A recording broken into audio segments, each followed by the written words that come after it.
Hello, I'm Joe Bracken. And I'm Dan McDuffie. And welcome to another edition of Tech Points. We've got an interesting show today. Yeah. Actually, a real-world example of what we're going to talk about actually just happened before we got started today. We're going to be covering a couple sites like we always do in the beginning of the show here, and then we're going to roll into the importance of backup and how to get a great backup of your system. Definitely. Yeah. Which unfortunately I don't do that much. And we'll explain what happened in a little bit here. We've got a couple sites that we just wanted to bring up for you. The first one is a website called Wikipedia. It's an online free encyclopedia that's collaborative. So yeah. And it even goes beyond encyclopedia. It's just a huge database of keywords relating to anything. I mean, people in the media. Just about anything you can think of at all. I mean, let's pop in, while we're doing this, I'll pop in Grosse Pointe. But, I mean, pretty much it's community-written editorial information and also, research type information. But it's all community-driven. So you could, if you wanted to write an article about something that's not in Wikipedia, this online free encyclopedia, you can actually go to the website, write an article online, and your article could get published into this online encyclopedia for everyone to use out on the internet. Yeah, which is great in some ways because you get a lot of info. Right. That somebody out there might know, but you also have to sort of be careful on what you're reading, because there have been some instances, and Wikipedia is great, and the users are great about seeing that something is not truthful on there and taking it off, but there is so much that it's hard for them to police it. Yeah, there's actually a small group, like 7 to 10 people that actually are they're unpaid. They're just basically volunteer moderators that moderate and make sure that the information going into it is at least as accurate as possible. Yeah. Obviously, with the wealth of information that's out there on the internet, it's kind of hard to make sure that stuff's accurate. And it's even come up in the news where where like students and things have been citing Wikipedia as a source. But I wouldn't even. It was considered a place for information. Yeah. I wouldn't call it a referenceable source. Yeah, not necessarily completely legitimate because it is, all user submitted, at least, as far as putting it in a paper. Yeah, lots of great information. If you want to find, if you can think of a term, an idea, whether it be just as something as basic as computers or Grosse Pointe, Detroit. There's a Wikipedia entry for Comcast, for that matter. Yeah. Anything you can think of, if there's a term you don't know, go to Wikipedia or search Google, like we always say, and Wikipedia results will pop up. So the website for that, to go to, the English version, is en.wikipedia.org. It's spelled wikipedia.org. Take a look, sign up if you'd like to contribute some information.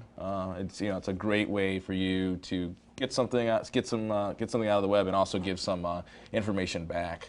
So it's really helpful. A couple of the other 3 websites we have to tell you about are really just fun, cool websites that we all check out, that Dan and I check out all the time. They're all centered around consumer electronics. I visit these at least 3-4 times a day to see what new information's coming out. Definitely. First one is Gizmodo. I'm going to pop that up over here. Of course, I don't have it already open. Why don't you tell them a little bit about Gizmodo, Dan? Gizmodo is sort of I use it to find out, Gizmodo and Engadget, for breaking news on consumer electronics. So, as soon as something is a rumor or comes out, it's going to hit Gizmodo. And generally when it's a rumor, it'll hit Gizmodo and Engadget.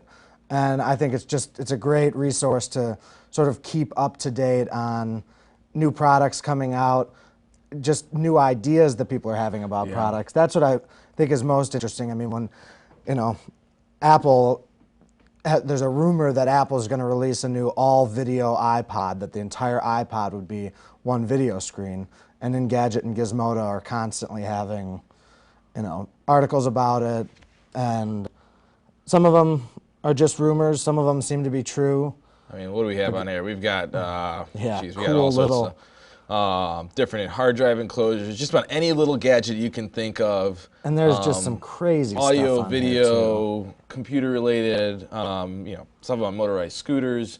You can, if it's a new product, it's cool. They'll either know about it before it comes out, or then they'll definitely tell you about it when it does come out. When it does come out, when it releases. Really neat site. Also, you can go to the website at gizmodo.com. It's gizmodo.com. Also, if you have an RSS reader, which we've talked about in a previous show, you can actually get a syndicated, a news feed from the website, so you don't actually have to visit it. You can just get the alerts when there's a new update there.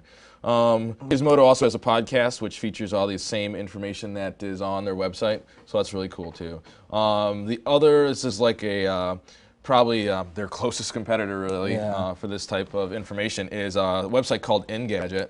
And this is the one that I actually prefer. I do look at both of them. I agree. I like the layout of Engadget better. I like their layout quite a bit. What you'll find is that the same stories appear on both, just because the information. The same gadgets are coming out. They're finding about at the same time. What's really neat about Engadget, I really like their podcast. Yeah, they have a great podcast. I think those guys go really have a pretty a broad range of topics that they cover. Of course, it's all centered around consumer electronics still, but they really go in depth on a lot of different issues besides just talking about the basic products. Wow, that's actually 7.1 with 2 HDMI inputs. There you go. See new stuff every day. Yeah. So if you need to get your, go ahead. Multiple times a day. Yeah, that's what I love about it. I mean, like you can go there an hour from now and it'll be completely different, all new stuff. So. And so if you need to get your gadget fix like we do from time to time, these two websites for sure should be a destination for you. Definitely. The third one that we have here, the last website out of these 4 that we just gave you, but the third consumer electronics website is a website called cnet.com. They've had television shows. Are they partnered with any? I don't want to name anybody before I say it. Yeah, I don't know. Yeah, I think I know. I think they're basically all online right now. They had a TV show at one point. I think they still have like a TV show segments on cable. News.com is one of their partner sites. So that has a lot of. But CNET's real cool. News. It's centered around consumer electronics. But it all and computers and related items, but it also covers things like automobiles, other ideas, technology type ideas like social networking.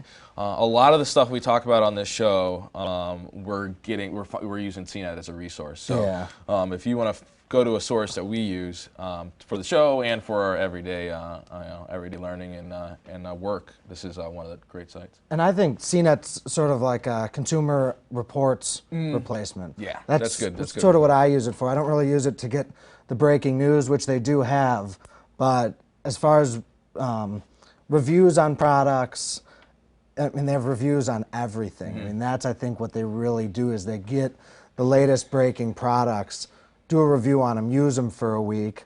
I know you listen to their Buzz Out Loud podcast. I listen to their podcast. I love that podcast. It's probably one of my favorites.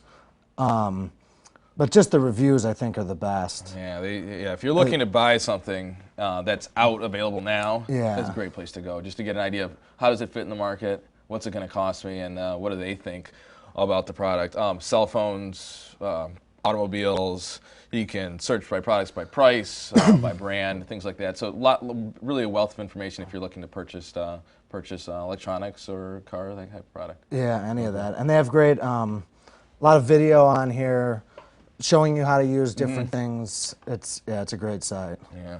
So, you can see if we get in here for a second. What do we got here? There's cell phone videos, and then it's a little bit hard to see here, but here they have cell phones broken down by price. So you can actually go in and say, you know what, I want a $400 cell phone. What is the best one out there? And they do have a 1 out of 10, or a point scale out of 10. They've got videos of some of the reviews that they do. It's good editorial information. Yep. Yeah. Very cool. So that wraps up kind of our sites for today. Now we get to jump into some fun things here. We're going to be talking about backups, importance of backups, why backup, how to backup, different ways you can do it, And just so happens that before we started taping for the show today, we have a desktop computer that we bring in for taping here, and it's actually my personal computer from home, and we turned it off this morning. I checked my email this morning when I got up, turned the computer off, pulled it out, brought it down here, and of course I don't do backups, but we go to boot it up, and you want to switch this over? yeah, let's see what that looks like. Within a couple of hours, maybe an hour sitting in the car, this is the error that I get. A disk read error occurred, so the computer just will not boot. And unfortunately, you can't see it That's all right. quite well, but yeah, you get the point. It won't boot. Restart it here. Let's see what can happen here. Yeah, but this is just a perfect example of why you need to do backups. And what did you have on the computer? I mean, there's 60 gigs of music. It's got everything from the last 5 years, everything from every computer I've ever owned, you know. All And that one. I don't think that it's all lost, but you never know. And I mean, I don't have it backed up. All the music on our iPods, you know, I've got 2 iPods in the house, and all the music for both of them is on there. And if we lose that, I mean, that's just hours of work and hundreds of dollars worth of stuff. And I mean, we might be able to recover it at the office, but I mean, if it's really going to put you out, at least, I mean, it's going to take you a couple hours to do it. Some things might not be recoverable. Yeah, so let's jump into this here, because perfect example why to back up. Let's see, we've got obviously reasons to back up. Yeah. One reason right there. Hard drives, I mean, they involve moving parts. They're definitely one of the few devices in your computer that are always running. Yeah. They're going to get the most wear and tear. Usually, from our experience in our shop, that's what's going bad first. If anything's going to go bad, it's going to be the hard drive. They're easy to replace. They're not very expensive. But a lot of times, the information that you have on those hard drives are worth more than the hard drive itself. For example, all that music you spent, well, I can't even imagine how many hours you spent ripping the music. And but, hundreds of pictures, I mean, probably thousands of pictures from everything, you know, from vacations we've taken, you know, and I don't have kids, so I don't, you know, there's not as many as some people might have. But if the hard drive does go bad, and in this case, if this one's bad and I can't get anything off of it, you can get it recovered. But as we're finding out, that's hundreds to thousands of dollars. Yeah. Average. I mean, you're looking at if that drive is so important to you, you don't have a backup. Just realize that if you need that information off, we could, you know, a company can ship that off. Some here locally can do it and pull that information off using a proprietary process that they use. But they run software. They can even take the drive apart, rebuild it. But you're looking at easily $500 and up. I mean, you can get into thousands of dollars. So if you want that information available to you, if anything happens, like for example, you just bring it onto the show, backing up your data is a great way. There's a great thing to do. There's a couple ways to do it. The easiest way to do it is that if you have a desktop computer, the easiest thing you can do is to drop a second hard drive into your existing desktop. It's just a matter of going out to the local office supply store, Best Buy, Circuit City, picking up a hard drive, popping it in your computer right next to the one that you already have. Yep. 2 hard drives in the same machine. You can run a backup from one to the other. Great way to back up your files. Another example is actually one that we have here that they just showed, that Emmett here just showed us, is an external hard drive enclosure. This external hard drive enclosure allows for a full-size hard drive to be installed, just the same one that we'd put into the desktop as a secondary drive. Will fit into this. Drive plugs in right here, and there are same connectors you'll find in your PC, power, and the data cable. Now, and this is an enclosure that you'd buy a separate hard drive, but you can buy these, you know, with a hard drive already in them. Exactly. So this is just an enclosure. Yeah. You also have to have a secondary hard drive. But you pop the hard drive in there. The hard drive's not too expensive. The enclosures aren't that expensive. It works on USB, and this one only works on USB, but they have others that are FireWire compatible. Yeah. And there are, where are we here? There's software that comes with most of these, and this one has a little button on the back. I don't know if you can see it. And the software will actually back up your entire computer when you hit that button. And so it's really as simple as that. And I mean, it is as simple as that. You should probably add that into your. Yeah, I'm gonna have to go run up to Staples and buy one of these real quick. Dan mentioned, the other device is like a full external or external hard drive. Yeah. Usually those have the hard drive already in. It comes with the enclosure. It almost always, we've been finding that they're bundled with some sort of backup software. Yeah. So pretty much you go out, you could spend about $100 for a pretty nice device, and up or down. You can even find them for as little as $75 or less. Yeah. And pretty much you bring it home, unpack the box, plug it in, load the software, hit the button, and you're backed up. Yeah, and what I really should be doing, I mean, everybody should be doing this. One of these, set up your computer to run your updates, and every night, so it runs its updates every night. You have a working, perfect version of Windows. Then this thing backs up. Yeah. And it can do it automatically. You can set a task, either using the Windows backup or using the backup that comes with it. Yeah, and schedule it to happen. We've got this other backup software too that I'm going to mention. Yeah.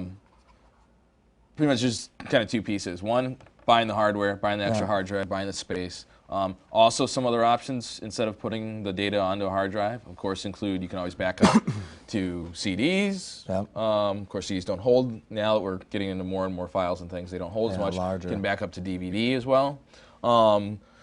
What may happen is maybe you just have a few really important files. I'm this way. I have some things that I really know that if anything ever happens, I have to have these back. I usually drop those onto my flash drive. Dan's got one of them right here. And really all I'm doing is just saying, I want this, I'm going to mark a couple files that are really important.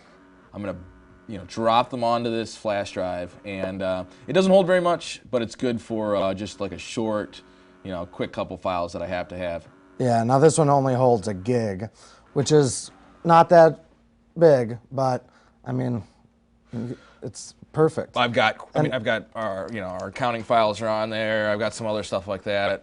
I have to have that regardless. Yeah. And some of our businesses that we do work with, we've had them just use these, like you said, back up QuickBooks right onto one of these and take it home with you every night. Yep. And as long as it's in a different location, you're good. Yeah, and what's nice is these devices are solid state.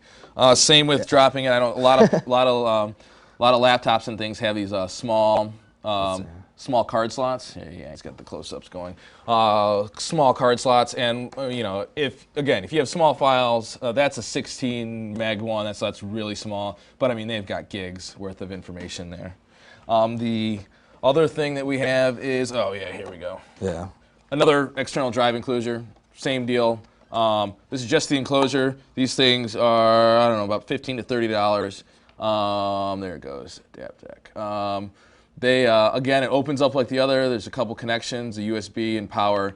You pop a laptop drive into this, and you have an external drive. They also sell these, again, complete kits. Yeah, and the smaller ones like that are kind of cool. That one actually came with a little leather wallet that we don't really have to get tied in on here.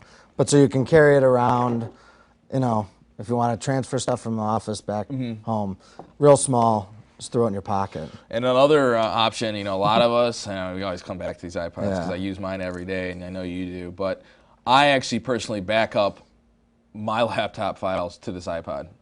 It's a 60 gigabyte iPod. I have about, I want to say 35 gigs worth of music, so I have quite a bit of music and videos and things here. But that leaves me about 30 gigs or 25 gigs worth of space on here for backing up all my documents, and I even back up a lot of my settings, so that I don't do a full backup of this laptop, but I know that if I ever had to restore it, everything that I need to get back to work is available on my iPod real quick. Yeah. So I carry this everywhere, so it's always available. I set it up with a backup script, a little basic script that I set up in Apple. But what's nice is these iPods, if you set them up to mount as a hard drive, they can tie in with backup software. So you can just specify your Windows backup software or like a third-party application and say, back up to my iPod every night. Yeah. So come home, dock your iPod, it might back up for you automatically if you set that up right. Software. You mentioned the Windows backup software. We use that for a lot of our corporate clients right now.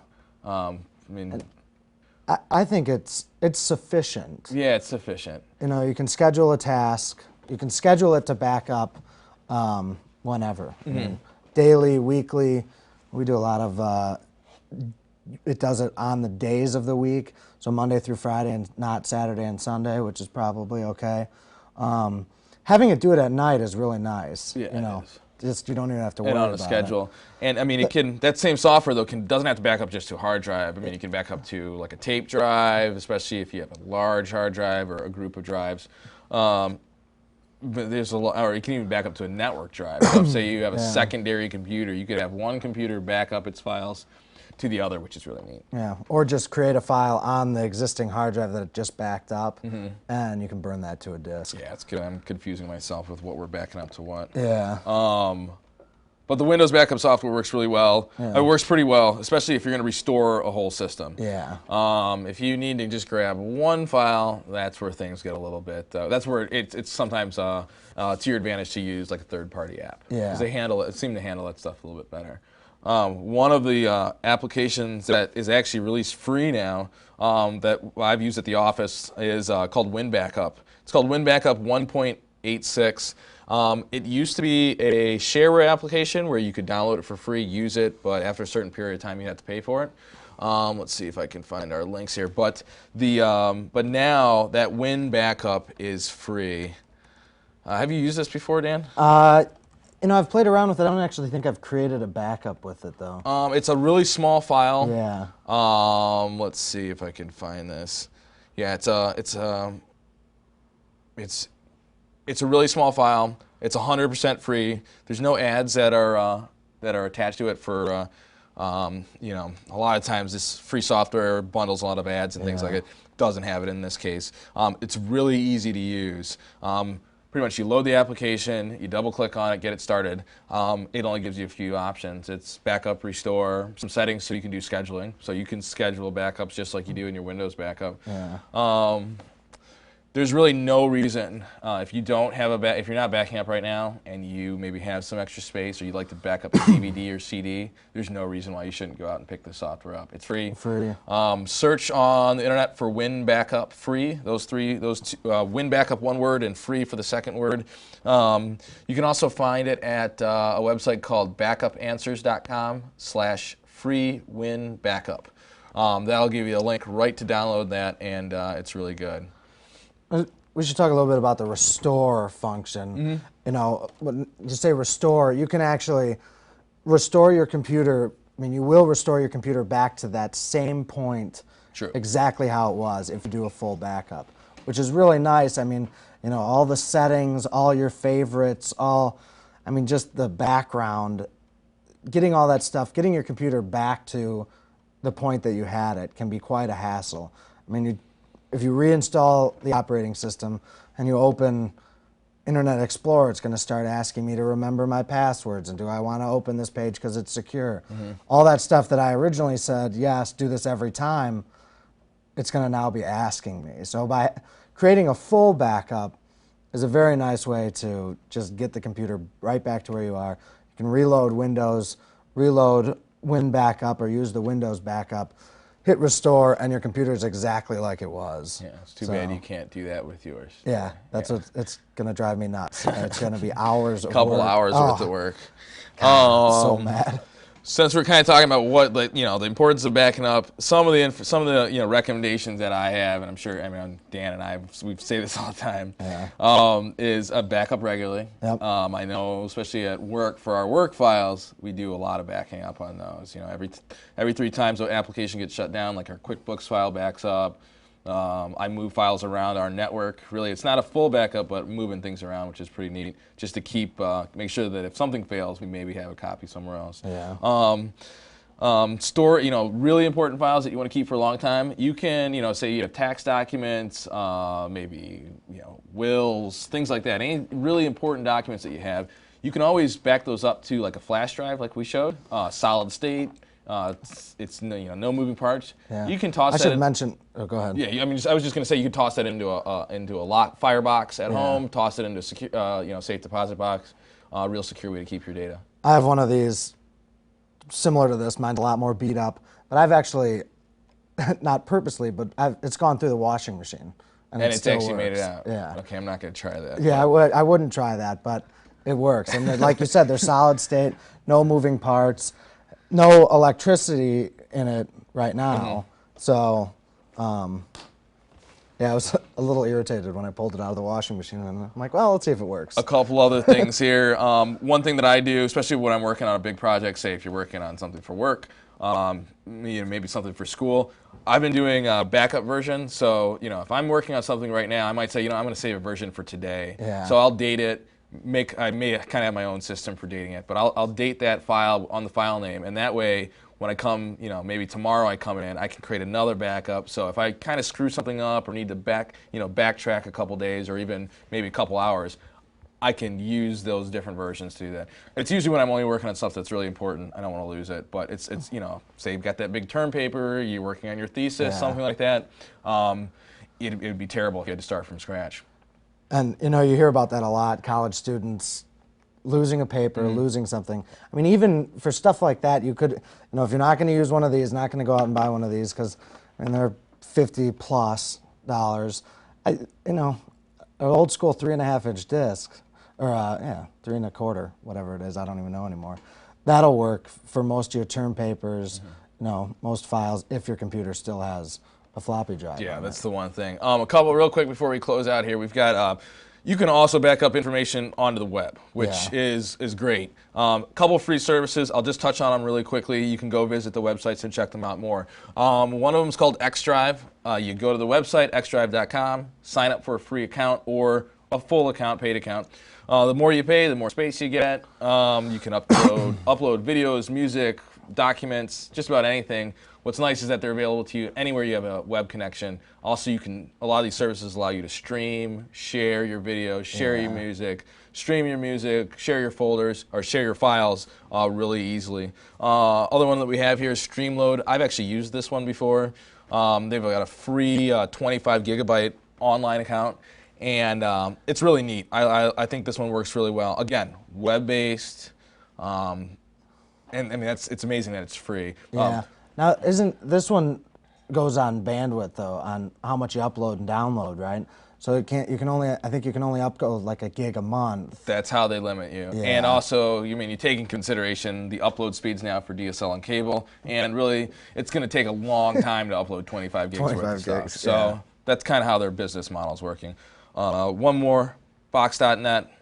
That one's basic, really super basic. And the last one here for those Mac users, iDisk. If you're a Mac user, you know about iDisk. It's part of the .Mac package. We're out of time. Yeah. That was quick. Backups are important. We really think, obviously, Dan's going to have to spend some time working on his backup strategy. But backup, all this information is going to be on the website. We'll see you later. All right, techpoints.com. Thank you.